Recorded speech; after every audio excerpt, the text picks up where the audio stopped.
Bonjour et bienvenue au podcast de sorcellerie.net. Mon nom est Dead Breeze et je suis en compagnie de Zelda. Coucou Zelda. Allô, allô, allô, comment ça va toi? Ça va bien. Est-ce que t'es prête? Puis est-ce que t'es assez bien toi aussi? pour, pour aller dans le temps. Ben, pour reculer dans le temps, tu veux Hmm, dire? reculer dans le temps. T'es en forme pour ça? Je vais essayer de voir, là, je vais checker si mes pouvoirs sont assez puissants ce soir pour ça. Non, c'est une farce. Parce qu'aujourd'hui, on joue Oui, avec l'histoire, fait que c'est important qu'on soit en forme pour reculer évidemment. dans le temps. Et le thème d'aujourd'hui, c'est les personnalités de l'occulte. Donc, si je comprends bien, aujourd'hui, on retourne à l'époque. On retourne quand même assez loin d'ailleurs. Oui, Puis, on remonte doucement à des époques plus modernes. Ceux qu'on a choisis pour ces podcasts-là sont décédés. Ils sont pas encore. Je pense qu'ils sont tous décédés. oui, ils sont tous décédés, je Ils sont pense. tous décédés. En tout cas, ceux qu'on va commencer, c'est sûr. Oui, ouais, les premiers, pour moi, ils n'auront pas ben le choix. Mais je vais te laisser débuter le bal. Parce que c'est toutes des Oui. personnes qui, des fois, je trouve qu'ils ont mis juste comme le premier pas dans le côté un peu plus mystique ou que des documents se sont révélés peut-être sur cette personne-là. Donc, on va faire le tour, puis ben, En tout, effet, j'espère que ça va être le fun. Moi, je trouve ça intéressant, l'histoire. ben, j'adore ça moi aussi parce que des fois, on en découvre, tu sais, certains qu'on a regardé que j'ai été surprise parce que je ne savais pas ça d'eux. Fait que, en gros, on va juste faire une petite trempette, une petite saucette, comme on dit au Québec, sur chacun de ces auteurs-là et quelques ouvrages qu'ils ont rédigés. Et je voudrais commencer, le premier, par un que, personnellement, moi, je me doutais pas du tout. On parle de Pythagore. Tu sais, le fameux théorème de Pythagore qu'on a tous appris à l'école et qu'on aimait tous pas faire, en tout cas en général. En gros, lui, il est né autour de moins 570. C'est pour ça que je dis que c'est à peu près sûr qu'il est mort, lui. Mais il est mort aussi en moins 495. Je dis moins parce que c'est avant Jésus-Christ. Fait que il a vécu pendant ce temps-là. Évidemment, c'était un philosophe puis un mystique grec. On entend quand même beaucoup parler, surtout en mathématiques. Mais en lien justement avec ces mathématiques-là, ben, il a créé une école initiatique qui lie toutes justement mathématiques, mais aussi musique, cosmologie et la spiritualité. On s'attend pas à ça, mais c'est vraiment ce qu'il a fait. Ce qui est intéressant, c'est qu'aussi à l'époque, ce qui n'était pas expliqué tombait souvent dans le côté spirituel ou mystique. Donc peut-être que c'est justement un peu la base de son école. Les sciences commençaient à être expliquées à partir de là. Ben, en cherchant à expliquer un peu comment fonctionnait la nature, c'est sûr que ça se mélange un peu. Parce que la science, quand ça commence, ben c'est sûr qu'il pose des hypothèses qui vérifient, puis après, ben c'est confirmé ou non. C'est sûr que lui, il a émis probablement beaucoup, beaucoup d'hypothèses que, justement, son groupe, son école, a étudiées. On dit qu'il enseignait la transmigration des âmes et l'harmonie universelle fondée sur les nombres, bien sûr. Euh, Ses œuvres viennent, en fait, lui, de son vivant, il n'y a jamais eu de publication. Les œuvres qu'on lui reconnaît, ça vient surtout de ses disciples ou de néo-pythagoriciens, en gros, d'autres types de disciples qui aimaient bien ses théories. Puis, tu sais, comme entre autres, parce qu'il y a dû avoir d'autres personnes qui ont publié, c'était comme ses préceptes, Mhm. tu sais, les préceptes de Pythagore, là. Tu sais, il y a plusieurs livres qu'il a fait.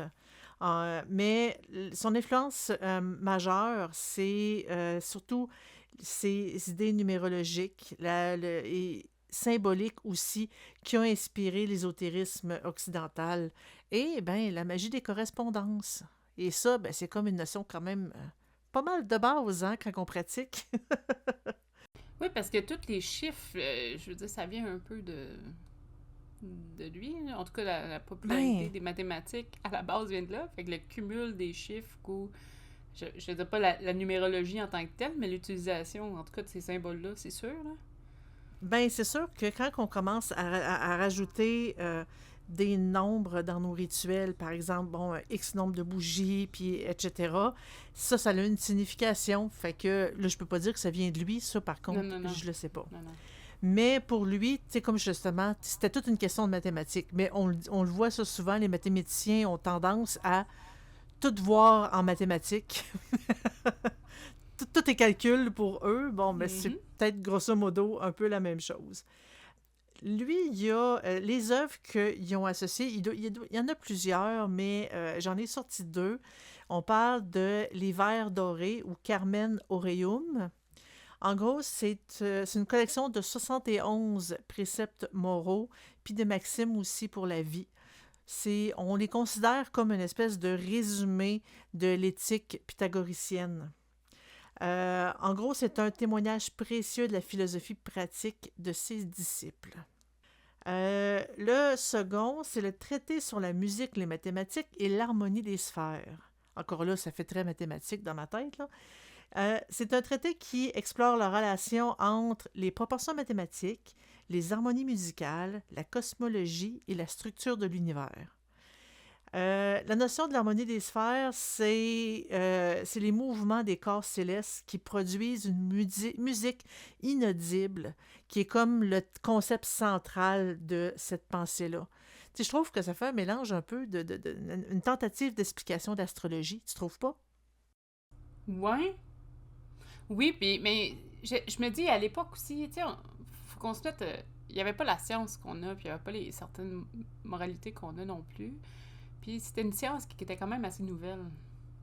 Donc, d'essayer de faire des liens avec tout ce qui était vivant, mort à certains points, d'essayer de comprendre le monde avec cette nouvelle Pensée manière de scientifique. voir les choses, je dirais. Oui, oui, exactement. Euh, Mhm.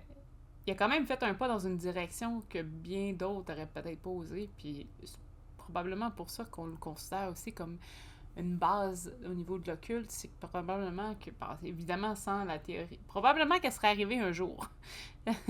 Les mathématiques, ou, parce qu'on calculait quand même des choses, là, veux pas, pour faire des échanges, mais... Je sais qu'historiquement, je pense que c'est les Arabes qui étaient très, très, très ferrants en mathématiques. Mais là, il y a peut-être les dates, j'en ai aucune idée par contre. Je peux Mhm, pas. Mais je sais que, tu sais, il y en avait quand même pas mal. Puis il y avait aussi, par exemple, tu sais, l'Égypte qui avait quand même fait des grands pas dans ce sens-là. mhm. Tu sais, éventuellement, ça serait probablement arrivé. Toutefois, c'est quand même Pythagore qui a élevé les mathématiques au niveau... ben, je pense qu'on le voit Oui, aujourd'hui. Là. Il y a eu d'autres choses qui ont suivi, mais la base provient quand même de là. Puis oui, oui. effectivement, tu sais, le symbolisme des chiffres vient d'un endroit pareil. C'est pas nécessairement accordé à lui, mais comme il considère que tout est nombre, ben, il y a des choses aussi qu'on essaie d'expliquer avec cette pensée-là. Pourquoi qu'un esprit, peut-être un esprit existe, ben, c'est peut-être lié avec une logique mathématique derrière. Fait que s'il y a vraiment comme une nouvelle pensée, puis c'est intéressant aussi de voir à quel point peut-être ça a été utilisé dans le culte. Mhm. En effet. En effet. Ensuite, ben, on a un autre figure quand même assez majeure de l'occulte. Par contre, dans celui-là, on n'a pas de date. Et il y a une bonne raison pourquoi il n'y a pas de date. En gros, c'est Hermès Trismégiste, que, tu sais, c'est plus une espèce de figure mythique là, de l'Égypte, puis, tu sais, comme Égypte/Grèce. C'est, en gros, c'est pas vraiment... On dit que c'est une personne qui a jamais existé, c'est plus une école de pensée, c'est plus une idée. Son nom vient de la fusion des dieux Thoth, qui est égyptien, et du dieu Hermès, qui est grec. Le Hermès Trismégiste, ça veut dire Hermès 3 fois grand. Fait que on dit que c'est le père supposé de l'hermétisme, mais par contre, il y a encore une espèce de... on dit qu'il aurait jamais existé, puis que ça serait plus un groupe de mystiques qui était actif en Égypte entre le 1er puis le 3e siècle. Puis on dit qu'il aurait été... on leur attribue la paternité des... Ah non, eux autres attribuent à Hermès la paternité de toutes les connaissances qui a été publiées par la suite. Je trouve ça Euh, intéressant ce que tu apportes. Dans ce cas-là, est-ce que tu penserais, parce que là, on pourra jamais vérifier si c'est vrai ou pas, là, mais ce serait-tu pour essayer de se protéger? Par exemple, là, on sait que dans les grimoires, là, des fois, on inventait des titres d'ingrédients parce qu'on voulait pas que le prochain liseur sache qui avait édité les textes, mais si c'était un groupe, parce que tu penses que, par exemple, ben, trouver tous ces documents-là pourrait, je sais pas, même mettre la vie de quelqu'un en danger? Ben, ça dépend des dates. Puis, selon les dates de, tu sais, tu sais, entre le premier et le troisième siècle, tu sais, oui, l'Église catholique était là, mais n'était pas si présente que ça, puis n'était pas si menaçante que ça. Si il était vraiment visé, c'était peut-être pas religieux, c'était peut-être, ben, Politique, je sais pas peut-être, en fait, avec la mais Grèce? peut-être. Parce que là, c'est de sortir de ces... tu sais, par exemple, j'imagine, hein, c'était dans une époque où la Grèce avait été déjà populaire avec ses dieux. Mais, mais Ouais. peut-être qu'en disant, ben moi, je crois un culte avec une divinité que on devrait plus suivre, ben, ça faisait peut-être une mauvaise augure avec l'envolée de la philosophie et tout ça. Mais c'est Ben, peut-être une façon de se c'est protéger ou de rendre le texte neutre, là. Ça se peut aussi, là. Je trouvais ça intéressant, c'est juste... c'est Ben, une c'est bulle, peut-être là. le groupe. Tu sais, si le groupe a travaillé sur des documents, tu mets quel nom? Mm, Fait que c'est probablement juste le nom du groupe qu'ils ont mis. Ça a quand même du sens, ce que tu dis. Ça a quand même du sens. mm. Mais en tout cas, ceci dit, on connaît beaucoup le fameux corpus Hermeticum, qui serait, tu sais, comme c'est des textes sur la magie, alchimie, astrologie. C'est la sagesse de l'Égypte antique transmise supposément au prophète Moïse et à Platon aussi. Euh, on voit que, tu sais, il y a quand même... Mais, tu sais, ça, je dis supposément parce que je trouve ça spécial. Parce qu'il parle de prophète Moïse, tu sais, que ça a été transmis, mais c'est écrit entre le premier et le troisième siècle. Tu sais, encore là, c'est très vieux, fait qu'il y a beaucoup de données dans ma tête qui se contredisent, là. Puis il y a peut-être aussi le côté perdu dans la traduction. Probablement. Probablement. Tu sais, pour dire que, regarde, c'est comme nous, on a des informations qui datent de ça, mais là, on l'a comme mal interprété, puis on dit que, en tout cas, je sais pas. C'est sûr que eux autres, tu sais, ils ont eu quand même une très grande influence. C'est comme l'espèce de fondement de pensée occulte de la Renaissance, puis de l'alchimie. Il y a eu tu sais, plusieurs œuvres, par exemple, la table d'émeraude, le Tabula Smaragdina, ça c'est son vrai nom en fait, là, parce que ça n'a pas sorti en français. En gros, ce texte-là est considéré comme le fondement de l'alchimie, puis ça contient là, la formule qu'on entend toute, là, ce qui est en bas est comme ce qui est en haut, puis ce qui est en haut est comme ce qui est en bas. En gros, c'est comme, comme tout esprit, l'univers élémental, ce qui est en haut est comme ce qui est en bas, comme je l'ai dit. Rien ne repose, tout bouge, tout vibre. Tout est double, c'est deux pôles, toujours deux extrêmes, etc. Fait que c'est des extraits que on... Tu sais, c'est pas que les auteurs nous rabâchent dans les livres de magie, mais que on a déjà tout entendu ça au moins une fois. Il y a le Corpus Hermeticum que j'ai mentionné tantôt. C'est 17 traités en grec. Le plus connu, c'est le Poimandrès, qui est une espèce de dialogue initiatique qui décrit la création du monde puis le chemin de l'âme vers la divinité. Et l'Asclépius, qui aborde les thèmes tels que comme cosmologie, théologie, le rôle de l'homme dans le cosmos. Fait que, tu sais, on voit que c'est quand même de quoi c'est comme massif, j'ai tendance à dire. Oui, puis à l'époque aussi, en Grèce, tout ce qui était divination était très, très, très observé, là. On avait les... oh Les là là, c'est pitiés. pas les... Oui, euh, qui venaient... écoute, c'était gros, là. C'était pour avoir un peu de la divination, puis avoir... il était un petit peu Mhm. drogué, beaucoup, là. On se le cachera pas, là. Mais les gens faisaient la file pour essayer d'avoir peut-être une chance de pouvoir avoir un souhait ou un terme qui était associé ou une vision qui pouvait Ouais. les aider. Donc, chercher dans les étoiles, chercher des signes, c'est des choses qui étaient quand même assez importantes là, dans cette époque-là. Faut dire, quand on comprend pas quelque chose, souvent on se rabat souvent vers nos croyances. C'est quelque chose qu'on voit même aujourd'hui. La plupart du temps, la science essaie quand même de répondre à tout ça. moins aujourd'hui, mais il faut se dire qu'à une certaine époque, c'était pas le cas. Donc, il y a des phénomènes naturels aussi que, bon, il allait chercher où il puisait dans essayer de dire que c'était Dieu qui créait certaines choses parce que les connaissances manquaient. Puis on le voit, puis c'est pas négatif là, au travers, là, mais tu sais, on le voit que, par exemple, la cosmologie, théologie, ben, il y avait plus d'études. Puis je pense que les gens étaient un peu plus à l'écoute de leur intuition face à ça parce qu'il n'y avait pas de réponse. Mhm. Puis je dis pas que les textes étaient meilleurs qu'aujourd'hui, c'est pas ça du tout, mais je pense qu'ils étaient peut-être moins influencés par toutes les choses autour de nous. Peut-être un peu plus.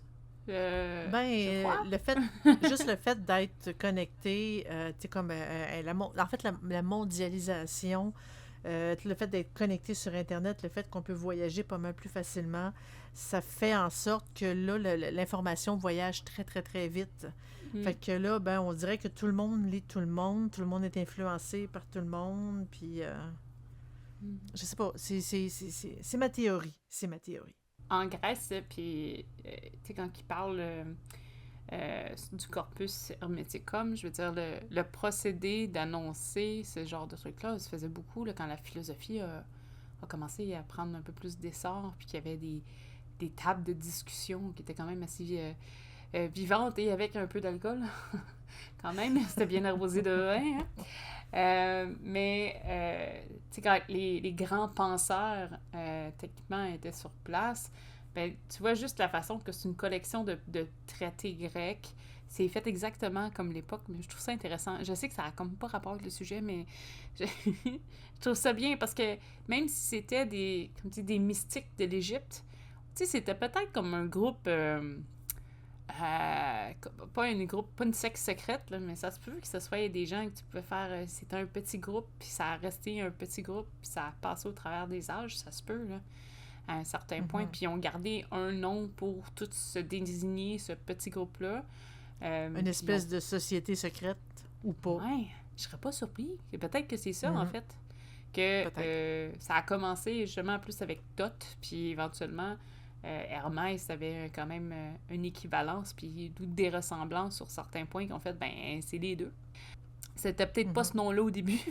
Ça a peut-être été voté dans un conseil, conseil grec. Mais, tu sais, c'est quand même intéressant. Puis oui, tu sais, la dualité, puis tout ça, c'est des choses qu'on voit beaucoup.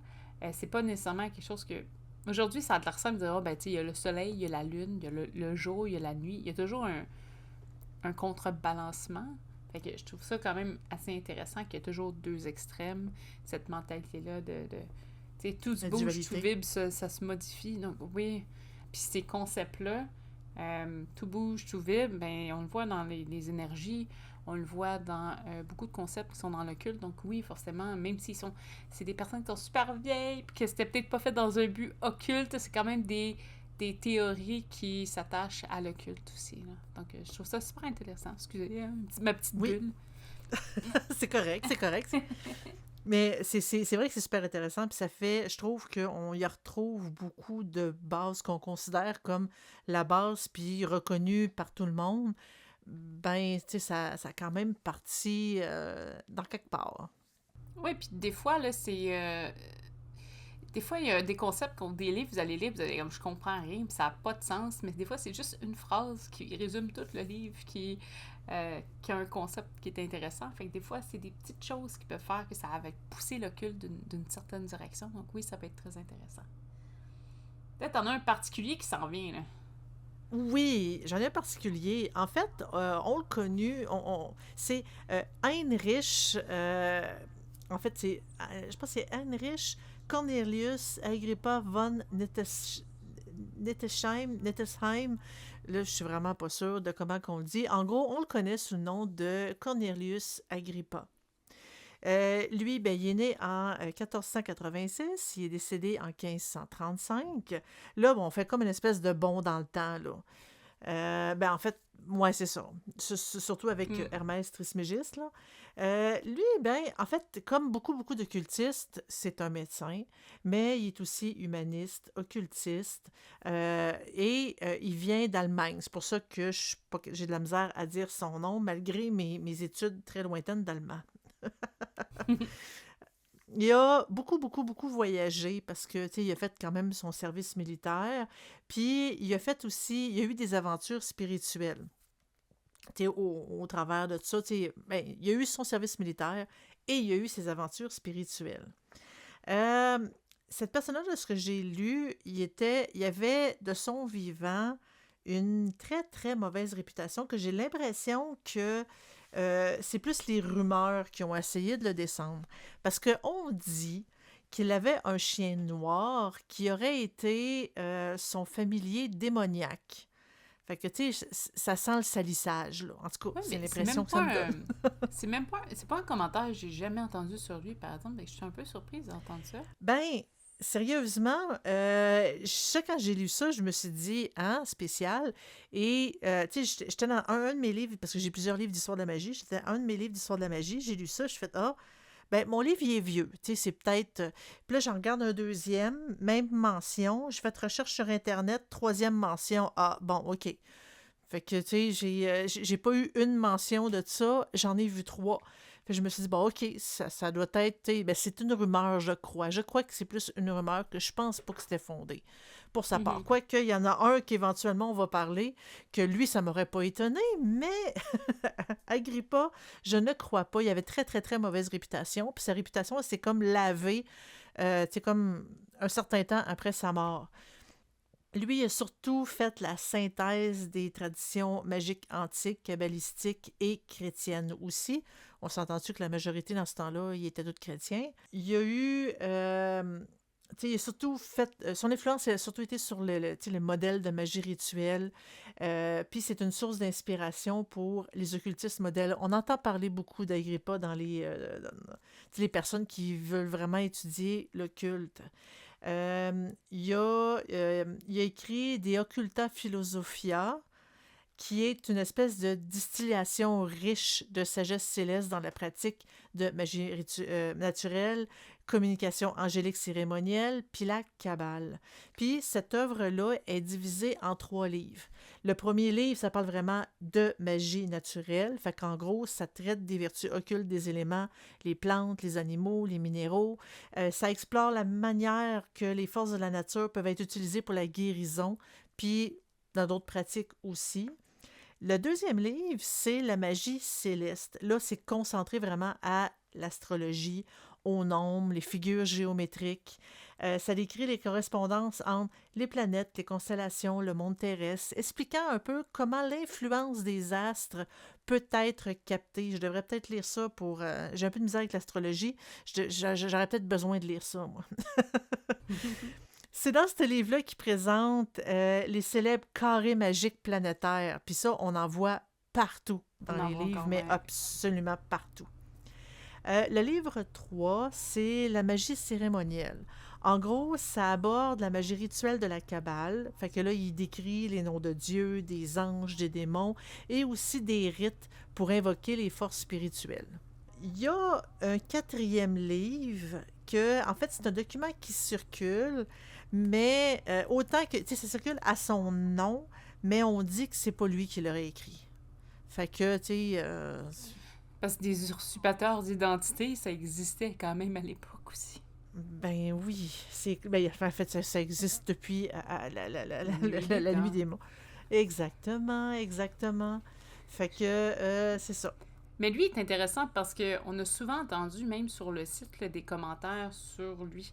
Il y avait beaucoup de personnes qui commencent leur lecture avec Cornelius Gray. Ben, peut-être pas commencer, mais au moins tombent sur ses lectures à un Un certain certain moment niveau. parce que il va Oui. toucher plusieurs sphères différentes. Je sais que tu en avais parlé pour la magie céleste quand même, qu'il y avait plusieurs personnes. Ben, pour toi, tu disais que c'était un bon référencement. Ben, il faudrait peut-être que je le lise.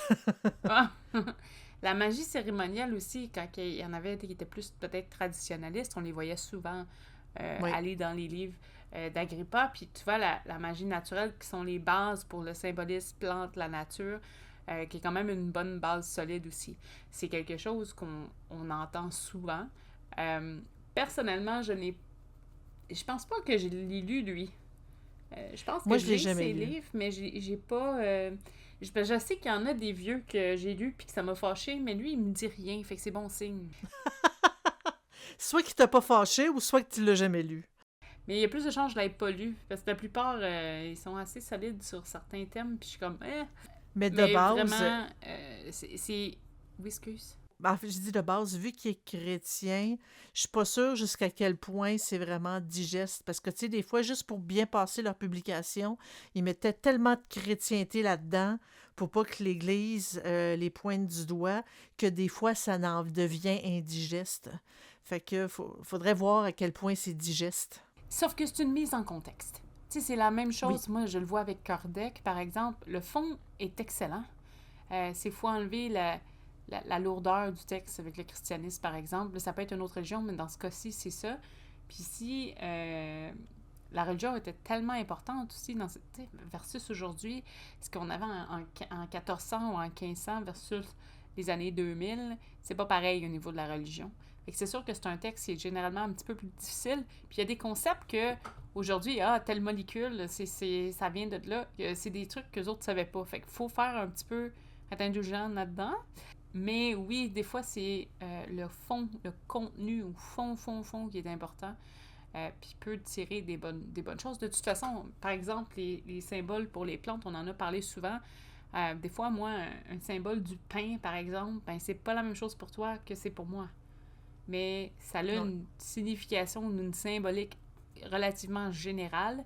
Après, ça dépend si toi ou moi, n'importe qui, adopte ce symbole-là. Donc, principalement, la magie naturelle, je pense pas que quelqu'un commencerait avec du Cornelius Agrippa. Je trouverais que ça commencerait rough un peu. Mais quelqu'un qui veut pousser un petit peu plus, voir, bon, ben à l'époque, c'était quoi qu'il a pensé. Des fois, ça va juste faire un... Écoute, j'avais pas vu ce symbolisme-là sur telle plante, ça a du sens pour moi, je vais peut-être adopter. Tu sais, il y a des trucs comme ça qui peuvent se faire. Donc, Ouais. moi, je trouve que ça peut être des lectures intéressantes, mais il faut se mettre en contexte quand on fait ce type de lecture-là, c'est sûr. Là. Oh, et surtout leur vision tu sais, sur la femme. Je dis pas que lui, c'est son cas, mais il faut se mettre dans leurs pantalons à cette époque-là, où est-ce que c'était la norme, qui ne l'est plus aujourd'hui. Mais tu sais, il faut vraiment y aller, faut vraiment faire attention, là.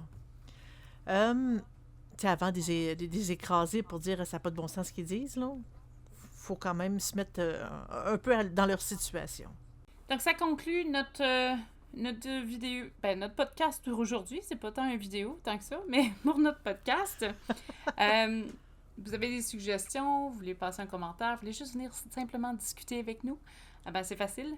Vous venez sur le Discord et on s'occupe de vous, on vous répond dès qu'on peut et on a des discussions qui sont quand même assez intéressantes avec tout le monde. Oui. Si vous préférez être en live, venez voir Zelda sur le Twitch de Sorcellerie.net. Vous allez pouvoir poser des questions, voir des sujets, faire des ateliers, faire des jeux, aller créer un grimoire si je me trompe, Oui. pas. Donc, c'est intéressant. Donc, chaque semaine, il y a des nouvelles activités. On a aussi... Il y a Death-like aussi? Exactement. Death-like qui est en fonction. Donc, c'est un channel qui est un peu plus axé sur le spiritisme. On a vu un petit peu plus tôt là, quelques exemplaires ou des petits clins d'œil au spiritisme. Il va en avoir là-dedans. Et donc, on fait le tour de tout ce qui est esprit et tout ça. Ensuite, n'oubliez pas, on est disponible sur YouTube. Il y a des vidéos qui sont transférées là-bas lorsqu'on fait les présentations. Les présentations, que ce soit sur Twitch ou une vidéo qu'on décide de développer. On a aussi le site. On travaille pour un site web, ça s'appelle sorcellerie.net. Donc, on vous conseille d'y passer. Même si le site est moins en fonction ou moins actif, vous avez accès à une tonne d'informations, des archives. Vous avez accès aussi à un paquet d'articles, de la documentation. Donc, tout est là. On vous conseille aussi d'aller y faire un tour. Vous voulez avoir des informations sur ce qui se passe, on a un Facebook qui est disponible. Généralement, on publie, quand il y a des publications qui sortent, on fait un petit coucou, puis on fait « Hey, c'est sur le net, donc venez vous voir! » Et puis, on en profite là, pour faire le tour.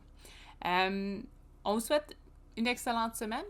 On se revoit la semaine prochaine avec... bientôt. Dans 2 semaines. En fait, on va peut-être les séparer, donc vous allez voir là, au fil du temps, ils vont apparaître un après l'autre. On les mettra pas toutes d'affilée parce que vous allez être un petit peu découragés de juste entendre parler de l'histoire. Mais au fil de cette année, dans le fond, vous allez entendre des des podcasts là, par rapport aux personnages qui sont marqués dans l'occulte. Donc, j'espère que vous allez apprécier l'ensemble de l'œuvre et au fil du temps. Et sur ce, on vous souhaite une excellente semaine et on se revoit la semaine prochaine. Dans Bye! 2 semaines. Bye bye!